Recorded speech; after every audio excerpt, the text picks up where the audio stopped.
et bienvenue dans cette nouvelle vidéo où cette fois-ci on va vous montrer un petit peu le déroulement d'un combat, comment ça se passe au niveau de l'arbitrage, comment ça se passe un petit peu au niveau des ordres pour que quand vous veniez, vous ne soyez pas perdu un petit peu dans les règlements. Ok, quand on commence, on va toujours vous appeler avant que vous combattiez, c'est-à-dire qu'il va y avoir un combat qui va se produire et on va déjà préparer les gens en disant sur le tapis, telle personne, se prépare telle autre personne. Vous savez qu'à partir du moment où on vous dit se prépare, vous prenez déjà votre équipement, vous prenez votre casque, vous prenez l'arme, vous prenez vos protections, vous êtes prêt à monter sur le tapis, vous n'êtes pas tranquillement en train d'attendre. D'accord? Une fois que ça arrive, vous allez rentrer sur les tapis, alors vous allez reculer, enlever vos casques. Voilà. On va appeler les personnes. On va le faire venir. Rouge, bleu. Hop. Les personnes, vous voyez, sont espacées de 4 mètres. Généralement, on mettra des choses au sol. Si vous vous trompez au début, ne vous inquiétez pas, l'arbitre sera là. Il ne va pas vous pénaliser pour un problème de placement. Sauf peut-être si vous faites à tous les combats. À partir de là, on va vous dire en position. Vous vous équipez. Vous allumez vos sabres pour ceux qui les avaient éventuellement oublié de les allumer. Ok. L'arbitre va venir, va les faire saluer.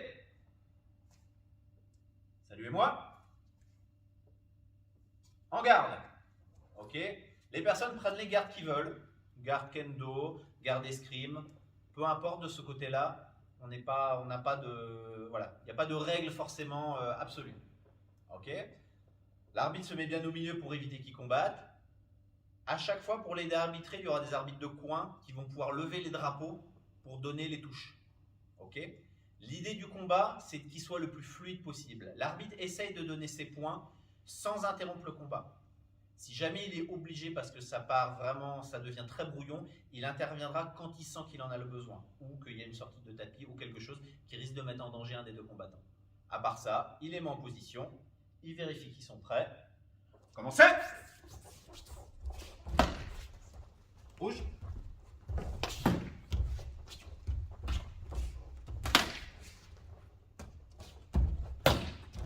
Rouge. Rouge.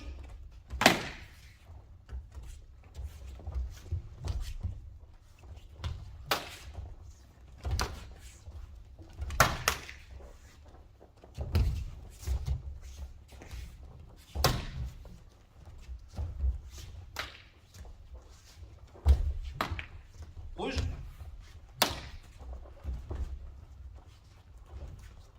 Yame. Ok.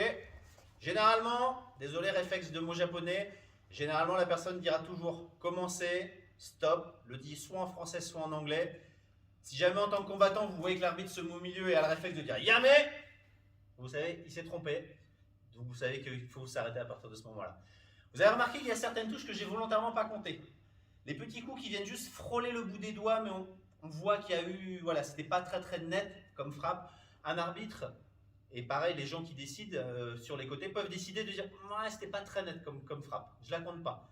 Pareil, quand c'est un peu un blocage, ça dérape un petit peu. On a vu un léger effleurement sur le gant, mais pareil, on ne considère pas que la frappe est nette. L'idée, c'est qu'en fait, que chaque point qui soit compté soit incontestable. La frappe, elle est vraiment bien touchée, l'autre n'a vraiment pas touché, le point il est donné, personne ne peut le contrarier. Si ça fait un peu brouillon, il y a une fois par exemple il a frappé, il a reculé sur sa phase de recul, il s'est fait frapper, je ne l'ai pas compté, j'aurais pu normalement effectivement donner un point à l'autre. Donc il y a comme ça des petites adaptations, mais l'idée de comprendre c'est que les points qui seront comptés, c'est des points qui sont incontestables. Vous touchez l'autre, vous ne vous faites pas toucher, à partir de là, le point il est compté. Au niveau de l'arme, une chose importante, pour les frappes, comme je disais, n'importe quelle frappe peut être comptée du moment qu'on sent une certaine efficience. Si la personne vient juste me gratter un petit peu la main, vraiment juste un petit bout comme ça, voilà, elle fait un petit truc comme ça, on ne va pas compter. Il faut quand même que l'arme ait une certaine amplitude. Certaine amplitude, ça ne veut pas dire forcément aller chercher loin derrière pour venir taper, mais il faut qu'on sente au moins, voilà, qu'il y a eu un vrai mouvement de coupe qui a été effectué. À partir de là, le point sera compté. Ok, on n'a pas fait de sortie, j'ai volontairement pas dit de faire non plus des coups interdits. Vous avez eu tout ça dans la vidéo précédente concernant les règlements. Vous avez déjà une idée un petit peu à quoi ça ressemble. On essaiera de vous mettre des exemples de combat dans d'autres vidéos avec des arbitres, avec plus de combattants pour que vous voyez à quoi ça ressemble. Mais déjà là, vous avez un petit peu un aperçu. Merci.